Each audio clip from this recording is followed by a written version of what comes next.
हम कहीं बेटी के घर का अन्न अगर पा लिए हैं तो यहाँ शास्त्र कह रहा है, भगवान शिव कह रहे हैं कि अगर माता पिता जीवित हैं और माता पिता अपने बेटी के घर अगर नहीं जा सकते तो वो अपने बेटे को कहते हैं कि तू जा, और तू जाकर अपनी बेटी के यहाँ अपनी बहन के घर जाकर रक्षाबंधन पर राखी बंधवा, जाओ तुम जाओ। और भगवान गणेश जी महाराज राखी काय पर बैठकर बांधी जाती है? अरे बोलो तो, एक चौकी पर, पाटे पर, आसन पर बिठाकर रक्षा सूत्र बांधा जाता है। राखी बांधने के बाद बहन भाई के माथे पर, अरे बोलो तो, तिलक कर। आप लोग भी तिलक करते हैं। तिलक क्यों किया जाता है? तो कहते हैं ये तिलक हमारे यहाँ शुभ कार्य का प्रतीक है। पर तिलक प्रतीक है, पर जो चावल हम तिलक में लगाते हैं ये क्यों लगाते हैं? ये चावल का क्रम कहाँ से चालू हुआ? सिर में चावल चिपकाना, तिलक लगाने के बाद चावल लगाना, कहाँ से चालू हुआ? ये चावल है क्या? आखिर ये चावल तिलक के बाद में ब्राह्मण या आप किसी को भोजन करा रहे हो, जमाई को तिलक कर रहे हो, बेटी को तिलक कर रहे हो, तो कंकु लगाने के बाद चावल क्यों लगाया जाता है? उस चावल का क्या प्रमाण? उस अक्षत का क्या प्रमाण? क्यों लगाते हैं उसको? लगाते लगाते पूरी जिंदगी हो गई, अरे तो बता दो क्यों लगाते हैं? वो चावल का क्या प्रमाण है? कि कंकु का तिलक तो लगाया, वो हमारे यहाँ शुभ कार्य का प्रतीक है, समृद्धि का प्रतीक है। पर जो अक्षत हम माथे पर किसी के लगाते हैं कंकु लगाने के बाद में, चंदन लगाने के बाद में जो चावल लगाया जाता है, वो चावल का क्रम क्या है? तो शास्त्र कहता है, सुंदर विष्णु पुराण में भगवान वेदव्यास जी ने वर्णन करा, जिसके मस्तक पर तिलक लगाया जाता है वो शुभ कार्य का प्रतीक होता है। और अक्षत इसलिए लगाया जाता है कि इस अक्षत के माध्यम से आपकी जिंदगी में ये शुभ कार्य निरंतर चलता रहे, इसलिए अक्षत उसके माथे पर लगाया जाता है। शुभ कार्य के लिए, निरंतर चलने के लिए, इसको कहते हैं अक्षता। अक्षता का मतलब क्या है? निरंतर चलता रहे, निरंतर बढ़ते रहो। दूल्हा दुल्हन की जब जयमाला होती है, आपके यहाँ होता कि नहीं होता पता नहीं, पर महाराष्ट्र में तो एक नियम है कि दूल्हा दुल्हन की जब जयमाला होती है तो सबको पीले चावल दिए जाते हैं। इधर देते हैं क्या? है तो पीले चावल देते हैं, और पीले चावल देकर फिर उसको स्वस्ति वाचन के अनुसार उस पर छोड़ा जाता है। शुभ मंगला, अरे बोलो तो, सावधान, शुभ मंगला सावधान।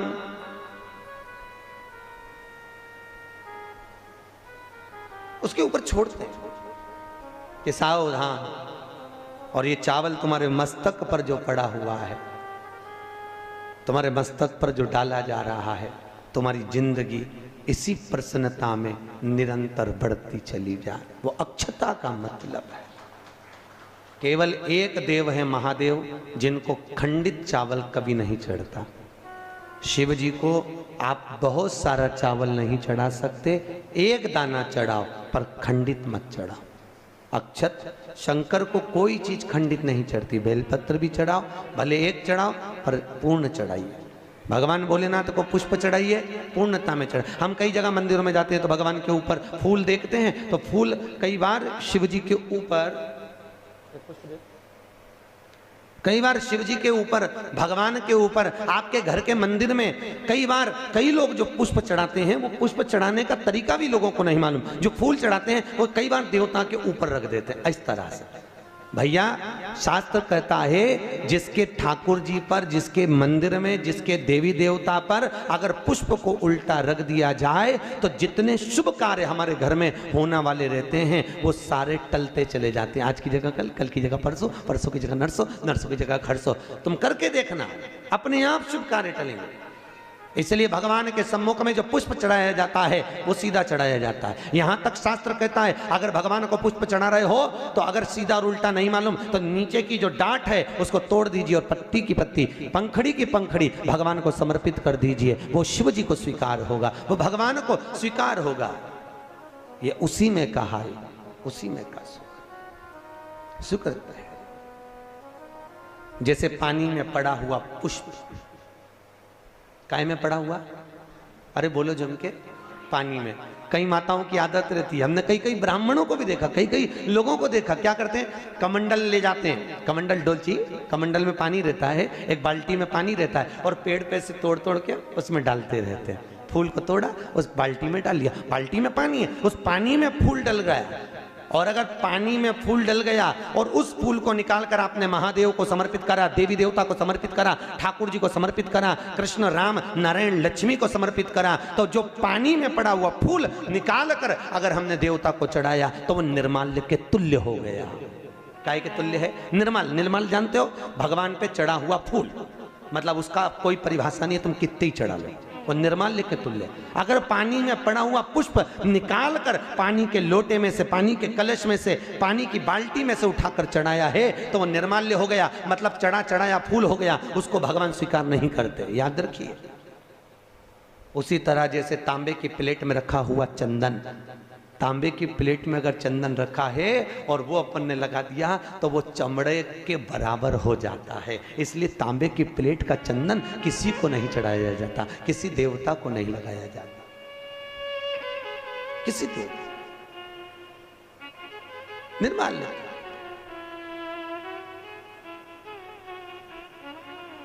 भगवान शिव कहते हैं तुम्हारे पास में कुछ नहीं है, पूर्णता का समर्पण, पूर्णता।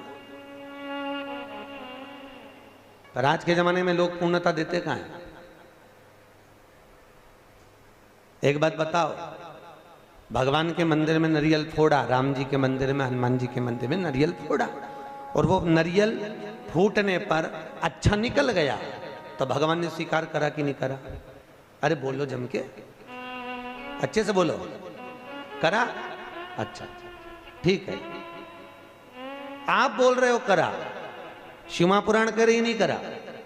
अगर नारियल फोड़ने पर राम मंदिर, हनुमान मंदिर में, देवी मंदिर में नारियल को फोड़ा और फूटने के बाद अगर वो नारियल अच्छा निकल गया, उसमें से थोड़ा सा टुकड़ा तो तुमने भगवान को चढ़ाया, बाकी का सब घर ले जाके चक्कू से निकाल निकाल के खा गए।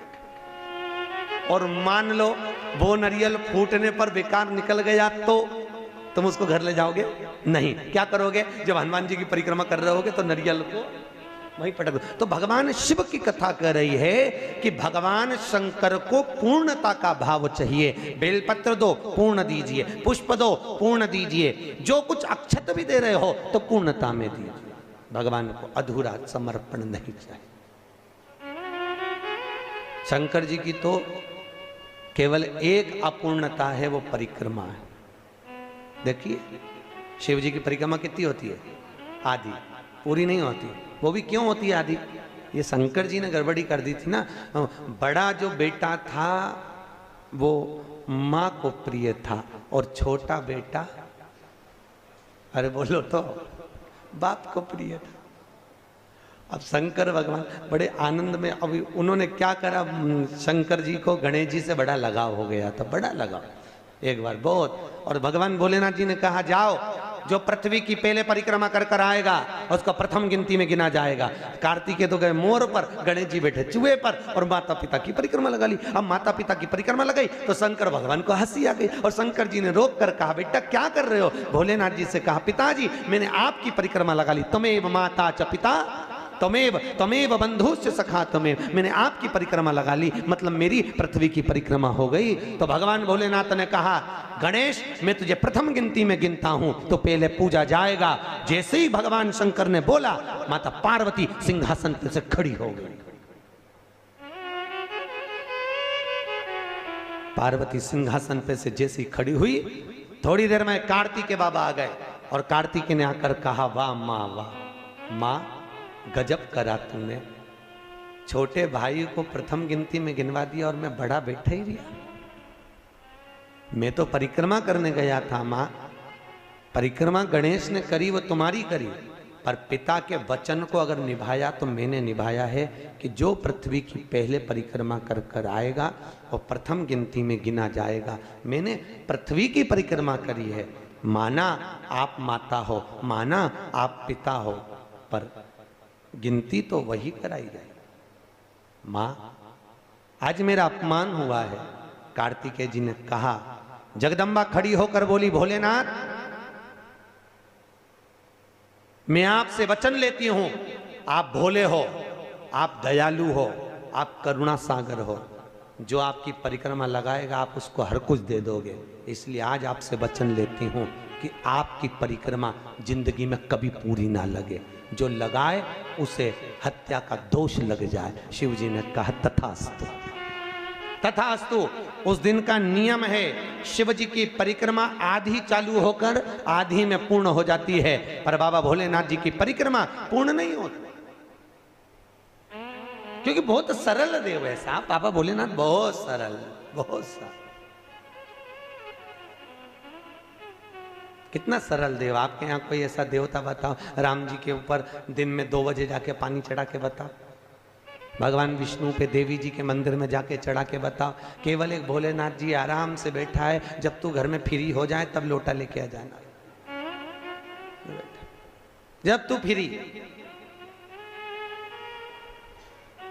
और सावन महीने में तो कभी आप काशी, महाकाल, उज्जैनी आदि आदि ओमकारेश्वर, मल्लिकार्जुन आदि आदि जगह जाके देखो तो इतनी भीड़ रहे, लोग कांवड़ जानते हो ना, कांवड़ लेकर जाते हैं, और कांवड़ लेके जाके पानी की पानी, और कोई तो वहीं पे कांवड़ का लोटा तक भगवान पे फेंक दे। पार्वती जी बोलती हैं, भोलेनाथ क्या दशा हो रही तुम्हारी? भगवान बोले मैं भी चुप बैठा, तू भी चुप बैठी रहे, आपने कहीं नहीं बोलना, बस चुपचाप बैठे रहो आंख बंद करके।